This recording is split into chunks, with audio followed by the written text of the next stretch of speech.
चुके थे, लॉस को भी देख चुके थे। ठीक है, अब अगला जो टॉपिक पढ़ेंगे वो टॉपिक पढ़ेंगे मीडियम। मीडियम क्या होता है? मीडियम मतलब होता है माध्यम। ऑन कर देना। मीडियम मतलब क्या होता है? माध्यम होता है। और माध्यम से हम क्या समझते हैं? What do you understand by medium? Medium एक ऐसा पार्ट है या एक ऐसा प्लेस होता है जिसमें से लाइट रे पास हो जाता है। जिसमें से लाइट रे क्या हो जाता है? पास हो जाता है। वो स्पेस या वो प्लेस क्या कहलाता है? मीडियम कहलाता है। एक ऐसा स्थान जहां पर से प्रकाश किरण लाइट रे पास हो जाती है वो क्या कहलाता है? मीडियम कहलाता है। अब the place from where light ray can pass. अब मीडियम दो प्रकार का होता है, एक होता है रेयर मीडियम और एक होता है डेंसर मीडियम। एक होता है सघन माध्यम और एक होता है विरल माध्यम। Rare medium where density of particle, density of constituent particle is less. Rare medium एक ऐसा मीडियम होता है जिसमें कॉन्स्टिट्यूएंट पार्टिकल की डेंसिटी क्या रहती है? बहुत कम रहती है। और डेंसर मीडियम क्या होता है? Where density of constituent particles is more. Constituent particle का डेंसिटी क्या रहता है? मोर रहता है, ज्यादा रहता है। वो क्या कहलाता है? Rare medium, sorry denser medium. अब ये हमारा क्या ले लिया हमने? ऑब्जेक्ट ले लिया। इस ऑब्जेक्ट में इस तरीके से अगर हमारे पास एटम्स प्रेजेंट हुए, दूर दूर फैले हुए, तो ये हमारा क्या है? Rare medium. लेकिन अगर हमको एक ऑब्जेक्ट दे दिया गया और उस ऑब्जेक्ट में हमारे मॉलिक्यूल्स क्लोजली पैक्ड है तो ये हमारा क्या कहलाता है? डेंसर मीडियम कहलाता है। क्लियर है कि नहीं? When the molecules are closely packed, when the constituent particles are closely packed in any medium, then it is called denser medium. And when the molecules are loosely bound, दूर दूर फैले हुए रहते हैं, तो उस मीडियम को हम क्या बोलते हैं? Rare medium. क्लियर है यहाँ पर तक? जनरली जो डेंसर मीडियम रहता है वो बेस्ट डेंसर मीडियम कौन सा है? ग्लास। और बेस्ट रेयर मीडियम कौन सा है? एयर। कौन सा है? एयर। ये बेसिक है कि अगर डेंसर मीडियम का एग्जाम्पल आएगा तो हम ग्लास लिखेंगे, रेयर मीडियम का एग्जाम्पल आएगा तो एयर लिखेंगे। लेकिन अब बच गया हमारा कौन सा मीडियम? वाटर। क्या बच गया? वाटर। तो वाटर रेयर मीडियम और डेंसर मीडियम दोनों की तरह एक्ट करता है। अगर एयर को हम रेयर लिए, एयर को हम क्या ले रहे हैं? रेयर मीडियम ले रहे हैं, तो वाटर कौन सा मीडियम हो जाएगा? डेंसर। लेकिन ग्लास को अगर हम डेंसर लिए हुए हैं तो वाटर क्या हो जाएगा? रेयर। वाटर क्या हो जाएगा? रेयर। तो वाटर को दोनों में लिखा जा सकता है। Water can be written in both the things. Clear है यहाँ पर? फिर से एयर अगर रेयर मीडियम है तो वाटर क्या होगा? Denser medium. क्योंकि एयर के कंपैरिजन में वाटर की डेंसिटी ज्यादा होती है। जिसकी डेंसिटी ज्यादा है वो डेंसर मीडियम है। तो एयर के कंपैरिजन में वाटर की डेंसिटी ज्यादा है, इसलिए वाटर क्या है? Denser medium. और एयर क्या है? Rare medium. लेकिन जब वाटर और ग्लास का कॉम्बिनेशन लेंगे तो वहां पर ग्लास की डेंसिटी वाटर से ज्यादा होती है। और ग्लास की डेंसिटी अगर वाटर से ज्यादा है तो ग्लास क्या है तुम्हारा? Denser medium. और वाटर क्या है तुम्हारा? Rare medium. क्लियर है कि नहीं? यहां तक समझ में है कि नहीं? हो गया यहाँ पर? तो एग्जाम्पल में क्या आएगा? यहाँ पे एयर के कॉमा में हमको क्या लिखना पड़ेगा? वाटर। ग्लास के कॉमा में भी हमको क्या लिखना पड़ेगा? वाटर। दोनों में लिखना पड़ेगा। एक और मीडियम आ जाता है जो इसमें हम लोग लिख देते हैं वैक्यूम।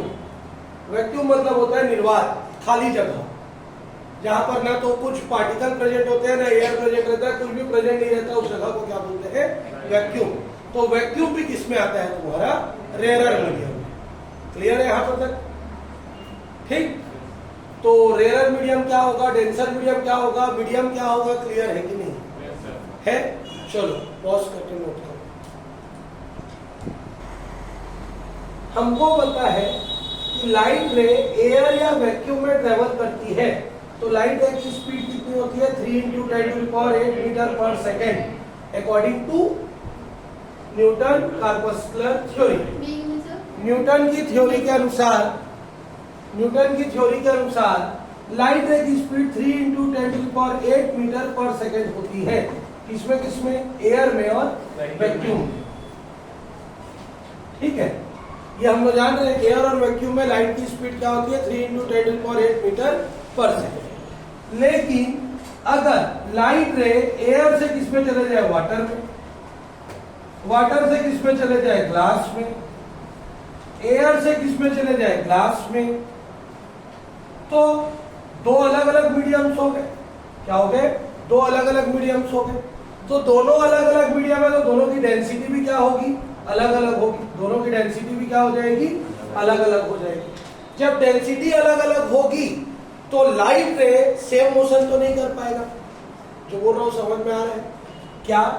अगर हमारा लाइट रे एयर में है और एयर से किसमें चला जाता है वाटर में, या वाटर में और वाटर से किसमें चला जाता है ग्लास में, या एयर में एयर से किसमें चला जाता है ग्लास में, तो मीडियम चेंज हो रहा है। लाइट रे जब पास कर रहा है एयर से वाटर, वाटर से ग्लास या एयर से ग्लास, उल्टा बोल लो ग्लास से वाटर, वाटर से एयर या ग्लास से एयर, तो मीडियम चेंज हो रहा है। मीडियम चेंज हो रहा है तो मीडियम कैसे हमको पता चल रहा है कि चेंज हो रहा है? क्योंकि उसकी डेंसिटी दोनों मीडियम की क्या है? अलग अलग है। जब डेंसिटी दोनों मीडियम की अलग अलग है तो होगा क्या? लाइट रे एक पाथ में मोशन नहीं कर पाएगा। उसको क्या होना पड़ेगा? बेंड होना पड़ेगा। क्या होना पड़ेगा? बेंड होना पड़ेगा, झुकना पड़ेगा। क्लियर है यहां पर तक? अब झुकना पड़ेगा तो इधर भी झुक सकता है और इधर भी झुक सकता है। ये लाइट रे है तो ये इधर भी झुक सकता है और इधर भी झुक सकता है। किसी में भी लेंगे तो लाइट रे दोनों तरफ क्या हो सकता है? बेंड हो सकता है। क्यों दोनों तरफ बेंड हो सकता है? उसके पीछे कुछ ना कुछ कारण होगा। क्या कारण होगा? अगर लाइट रे रेयर मीडियम से डेंसर में जा रहा है, डेंसर मतलब इधर ये खुला पाया था घूमने का जगह, यहां पैक्ड है, यहां उसके पास उतना खुला जगह नहीं है, तो वो इस साइड तो बेंड नहीं हो सकता, वो फैलने की कोशिश नहीं कर सकता। क्यों फैलने? जगह रहेगा जब फैलेगा, सब तरफ तो क्लोजली पैक्ड है, क्लोजली पैक्ड है तो फैल नहीं सकता। तो फिर वो क्या करेगा? बैंड होगा। किस तरफ बैंड होगा? इस तरफ, ओरिजिनल पोजीशन से, और झुकने की कोशिश करेगा क्योंकि फैलने के लिए तो जगह ही नहीं उसके पास। क्लियर है? इसी में सब कंडीशन इधर आएगा। लेकिन अगर यही कंडीशन उल्टा हो जाए, ग्लास यहां रहे, एयर यहां रहे, तो अब ये टेंशन मीडियम में है और ये पार हुआ तो इसके पास तो खुला जगह बहुत हो गया ना एयर मतलब, तो इधर फैलेगा। तो इसीलिए बेंडिंग दो प्रकार की होती है। जब लाइट रे रेयर मीडियम से किसमें मूव करता है? डेंसर मीडियम में मूव करता है। किसमें मूव करता है? डेंसर मीडियम में मूव करता है, तो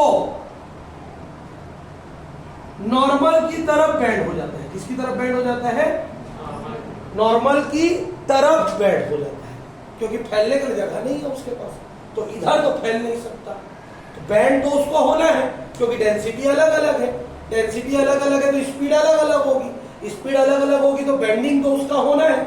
अब जो बेंडिंग होता है वो किसकी तरफ हो जाता है? नॉर्मल की तरफ। जब लाइट रे रेयर मीडियम से किसमें जाता है? Denser. Air to glass, air to water, water to glass, rare to denser जब भी होगा तो bending of light towards the normal, normal की तरफ।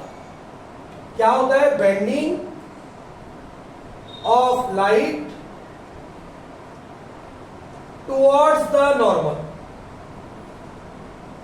टुवर्ड्स द नॉर्मल की तरफ बेंड होता है। कब? जब लाइट रे रेयर मीडियम से किसमें मूव करता है? लेकिन जब light ray denser medium to किसमें मूव करेगा? रेयर मीडियम में। किसमें मूव करेगा? Denser medium to rare medium में मूव करेगा, तो उस समय क्या होगा? नॉर्मल से